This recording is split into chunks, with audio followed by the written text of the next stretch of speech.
देखिए question number 2 देखते हैं। एक क्वेश्चन का सोल्यूशन आपको पहला क्वेश्चन का बता दिए थे। क्वेश्चन नंबर ये 2 है। ओके, हम लोग जो सेशन मतलब जो सीरीज स्टार्ट किए हैं, क्वेश्चन नंबर उसका क्या है, दूसरा है। क्वेश्चन जो पढ़ने से पहले बार पढ़ सकते हैं आप इसको। ओके, कुछ हम कंसेप्ट आपको समझाना चाहते हैं इस क्वेश्चन पे। जो होता है ना, किसी टावर पर से नल से मतलब पानी गिर रहे हैं, वो किसी टाइम इंटरवल के बाद बूंद बूंद वो। ओके, या किसी बॉल को आप फेंक रहे हो टावर पर से, एक एक करके छोड़ रहे हो। कुछ बात हम बताना चाहते हैं, थोड़ा सा समझिएगा। मान लो कोई टावर है। ओके, क्या है, एक टावर हम ले लिए। कंसेप्ट थोड़ा समझ जाइएगा तो फिर बन जाएंगे। फिर हम डायरेक्ट एक इक्वेशन लिख देंगे। मान लीजिए टावर है, इसमें क्या करें, एक बॉल को, पहला बॉल को छोड़े, क्या किए, फर्स्ट बॉल को छोड़े। फिर मान लो 2 सेकंड बाद, टाइम इंटरवल कितना है, 2 सेकंड, इसको कैपिटल टी लिख रहे हैं। 2 सेकंड के बाद फिर हम दूसरा बॉल को छोड़ते हैं। कितना सेकंड के बाद, 2 सेकंड बाद दूसरा बॉल को हम लोग छोड़ते हैं। ओके, तो आप सोचो कि मतलब ये जो पहला बॉल होगा वो आगे मूव कर रखा होगा, इससे कितना टाइम, इसके इसके बीच में कितना टाइम लगा होगा इसको। अगर हम बात करें पहला दूसरा बॉल के बीच में कितना टाइम, 2 सेकंड बाद छोड़ा गया, तो 1 और 2 के बीच में कितना टाइम का मतलब गैप है, ये दोनों के बीच का टाइम कितना गैप है, 2 सेकंड। ओके, अगर हम बात करें थर्ड बॉल के लिए, तो मान लो थर्ड बॉल जब यहाँ पे होगा, तो फर्स्ट बॉल कहीं यहाँ पे होगा, पता नहीं कहाँ पे जो भी होगा, लेकिन आप बता सकते हो कि फर्स्ट बॉल और थर्ड बॉल के बीच में कितना टाइम का गैप है। अगर ध्यान से देखिएगा तो पहला बॉल छोड़े, फिर दूसरा बॉल 2 सेकंड बाद फेंके, फिर 2 सेकंड बाद फिर से दो बॉल मतलब तीसरा बॉल फेंके, तो मतलब पहला तीसरा बॉल के बीच में जो गैप है, टाइम गैप, वो कितना का है। अगर पहला इसका बात करें तो ये हो जाएगा आपका, बात अगर करें पहला और इसका तीसरा का। ओके, फर्स्ट और थ्री का, तो वो हो जाएगा कितना का, 4 सेकेंड को। थोड़ा सा समझिएगा क्या हम लिख रहे हैं। क्या देखो, 2 सेकेंड जो है आपको दिख रहा है, ये 2 सेकेंड, ये 2 सेकेंड को हम ऐसा लिख सकते हैं क्या, एक बार समझिएगा।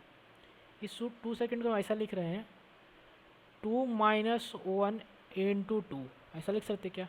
हाँ, 4 सेकेंड को हम क्या लिख सकते हैं, 4 को मतलब ऐसा लिख सकते क्या, 3 - 1 × 2।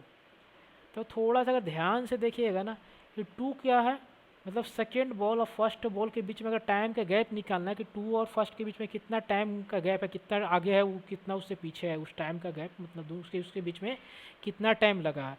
उस केस में क्या किया है, देखो 2 और पहला को माइनस करके टी से मल्टीप्लाई कर दिए, जो टाइम इंटरवल था। अगर तीसरा पहला, तीसरा थर्ड और फर्स्ट के बीच में कितना गैप होगा, तो क्या करेंगे, 3 - 1 × 2। अगर आपसे बोला जाए क्वेश्चन में कि फिफ्थ बॉल और मान लो कि फोर्थ नहीं, मान लो सेकेंड बॉल के बीच में टाइम का गैप का मतलब दोनों के बीच में कितना टाइम का गैप है, मतलब कितने टाइम का इंटरवल का गैप है, तब क्या कीजिएगा, इसको 5 - 2 × क्या कर देंगे हम लोग, क्या लिख देंगे, टाइम इंटरवल, कितना टाइम इंटरवल बाद फेंका जा रहा है, 2 सेकंड के। तो अगर ये तो थोड़ा जनरल फार्मूला टाइप के ऊपर लिखने की कोशिश कीजिएगा ना, तो मान लो कभी भी अगर मान लो कोई पीएथ बॉल है। ओके, और दूसरा बॉल कौन सा है, मतलब क्यूएथ बॉल है, मतलब वही क्यूएथ, मतलब फर्स्ट नहीं, वैसे पीएथ है, फर्स्ट सेकंड थर्ड, वैसे पीएथ है क्यूएथ है।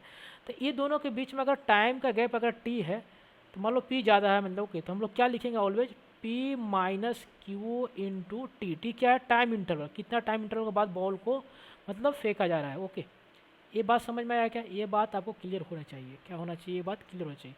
तो हम इसको रफ कर रहे हैं। ओके, रफ करने के बाद ये लास्ट में जो रिजल्ट लिखे तो वो हम आपको यहाँ पे लिख दे रहे हैं, वो बात अपने समझ के आप नोट करके अपने नोट्स में रख सकते हैं। क्या बोले कि time time in T T क्या लिखे थे, टी इक्वल टू क्या लिखे थे, पी माइनस मतलब पी एथ बॉल माइनस क्यू एथ बॉल, मतलब वहाँ क्यू लिखना है, मतलब क्यू एथ बॉल का टाइम है, इंटू क्या लिखेंगे यहाँ पे, टाइम इंटरवल, मतलब कितना टाइम इंटरवल में हम बॉल को फेंक रहे हैं। ओके, अब आते हैं हम क्वेश्चन पे।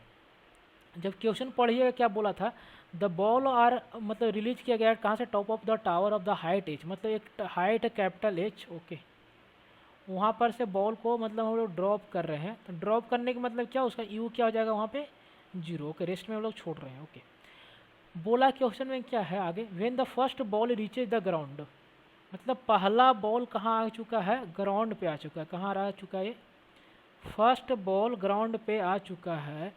तो बोला एनेथ बॉल जस्ट रिलीज, मतलब जस्ट एनेथ बॉल ऊपर ही है, कहाँ एनेथ बॉल जस्ट ऊपर है। ओके, मतलब फूटने वाला।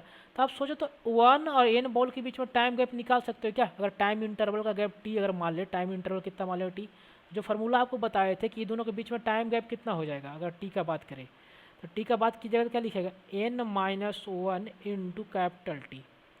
ए जो t है, ये t क्या है, ये 1 सेकेंड को आने में जो टाइम लगा वही है ना, वहाँ से वहाँ तक जो आने में टाइम लगा। तो t को हम लोग लिख सकते हैं क्या, टाइम ऑफ फ्लाइट के टर्म में अगर लिखना चाहे तो ये कौन सा t की बात कर रहे हैं, ये इसका। जब किसी बॉल को हम लोग किसी हाइट से गिराते हैं तो टाइम ऑफ फ्लाइट का फार्मूला क्या होता है, टाइम ऑफ, जिसको हम लोग डिसेंट भी बोलते हैं, कितना देर हवा में रहेगा, √2h/g। इसका मतलब क्या हुआ कि पहला बॉल को ज़मीन तक आने में, मतलब ग्राउंड तक आने में कितना लगा, टाइम लगा, √2h/g। तो यहाँ से t का वैल्यू कितना हो जाएगा, √2h/g। ओके, इसको कुछ इक्वेशन नंबर और मान लेते हैं, आगे पढ़ते कुछ आगे बॉल क्वेश्चन में लिखा था। बोला क्या है, to n ball is just release, देखो फिर बोला क्या, and n+1 ball is at some distance h। Top से कितना डिस्टेंस पे है वो, कौन बॉल, टॉप से कितने डिस्टेंस से है, टॉप बोले टॉप से मतलब जो n+1 बॉल है, कौन सा बॉल, n+1 बॉल जो है वो टॉप से कितना डिस्टेंस पे है, ये बोला h है, कौन बॉल, n+1/2 मतलब ए बॉल। तो अगर ए बॉल निकालना हो तो हमको कोई बता सकते हैं, आप लोग सोच सकते हैं कि nth बॉल और n+1 बॉल में कितना टाइम का गैप होगा। उसको मान लेते, अगर हम t1 मान ले, क्या मान ले उसको, यदि हम t1 मान ले तो उसके लिए t1 क्या लिखेगा, हम क्या बोले थे, घटा देना है p माइनस q, तो यहाँ से क्या जाएगा, n-n+1/2 इंटू कैपिटल T। तो यहाँ से क्या आ जाएगा, अगर ध्यान से देखिएगा तो a आ जाएगा, अगर आप बात करें तो a आ जाएगा n-1/2 ओके इंटू T।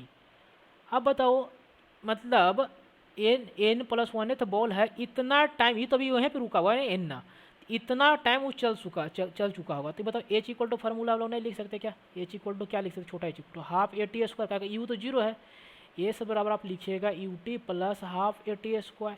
तो उस केस में u तो 0 नहीं निश्चय, तो यहाँ पे h की जगह हाफ ए बोले तो नीचे g हो जाएगा, ठीक है, इंटू T² मतलब नीचे को हम पॉजिटिव ले लिए, T² क्या हो जाएगा, यहाँ टाइम का स्क्वायर, तो यहाँ पर टाइम का स्क्वायर कीजिएगा तो n-1 का होल स्क्वायर इंटू T²/4 हो जाएगा। ओके, हो जाएगा कि नहीं हो जाएगा, ओके। अगर हम बात करें, किसका बात करें, इसको भी आप लिख सकते थे, किसको, पहला बॉल को आने में कितना टाइम लगा, ये यहाँ से यहाँ तक आने में कितना टाइम लगा, तो ये इतना टाइम लगा, तो हम डायरेक्ट भी लिख सकते थे कि इसका जो h होगा वो h इक्वल टू क्या लिख सकते थे, हाफ AT², ए इंटू टी कितना लगेगा इसको टाइम, n-1 का होल स्क्वायर T²। अरे इसको टाइम कितना लगा ग्राउंड तक आने में, तो निकाल रखे थे ना, n-1 इंटू टी, तो 1/2 इंटू हाफ इंटू AT²। देखो तो इसका इसमें रिलेशन निकाल सकते हो क्या, देखो तो h कितने, h किसकी इक्वल है, h हो जाएगा कैपिटल H/4 की इक्वल। तो हम क्वेश्चन में क्या बोला था कि टॉप से देखना था ना, कहाँ से देखना था, क्वेश्चन में बोला था टॉप से हाइट देखना है, तो टॉप से हाइट आंसर कौन हो जाएगा, 2। ओके, आंसर क्या हो जाएगा, 2। ओके, समझ में आया क्या। हाँ, यहाँ से भी जैसे ई इक्वेशन बोलेगा सर ये √2h/g क्यों लिख दिए, तो आप इससे भी निकाल सकते थे यहाँ पुट करके, ओके, ये मतलब ठीक है, तो जो थोड़ा लेंदी हो जाता, ये समझ में नहीं आया क्या। देखो यहाँ से बॉल को पहला बॉल के यहाँ से आने में कितना टाइम लगा, ये t लगा ना, पहला और इसके बीच में n के बीच में जो गैप है वही तो टाइम लगा, n-1, तो हाफ AT², यू तो इसके लिए भी 0 था ना, तो पुट कर देंगे तो क्या आ जाएगा, ये आंसर आ जाएगा। ओके, अब अगला क्वेश्चन मतलब जो भी होगा वो, मतलब जो सीरीज चालू किए जेईई मेन 2023 के लिए, वो आपको टेलीग्राम ग्रुप पे मिल जाएगा। ओके, ओके, अगर आपको टेलीग्राम ग्रुप का लिंक चाहिए तो नीचे कमेंट में आप लिख सकते हैं, मतलब हम आपको लिंक प्रोवाइड कर देंगे।